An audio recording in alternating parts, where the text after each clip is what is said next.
हर साल ये यौम सियाह मनाना पड़ेगा, या कि वो वक्त भी आएगा जब रियासत जम्मू व कश्मीर के अवाम से पूछा जाएगा कि आपकी मर्ज़ी क्या है, आप हिंदुस्तान के साथ रहना चाहते हैं या पाकिस्तान के साथ, आप अपनी तकदीर का ख़ुद फ़ैसला करें।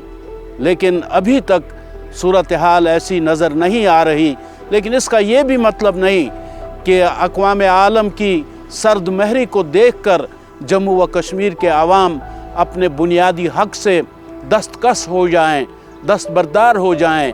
नहीं, बल्कि उन्होंने कुर्बानियाँ दी हैं, उनके घर जले हैं, उनके बच्चे बीनाई से महरूम कर दिए गए हैं। लेकिन एक आवाज़ जो उन्होंने बुलंद की वो ये कि कोई कंप्रोमाइज़ नहीं होगा आज़ादी पे। हम लड़ते रहेंगे, मरते रहेंगे, लेकिन हिंदुस्तान के सामने हम सर निगू नहीं करेंगे।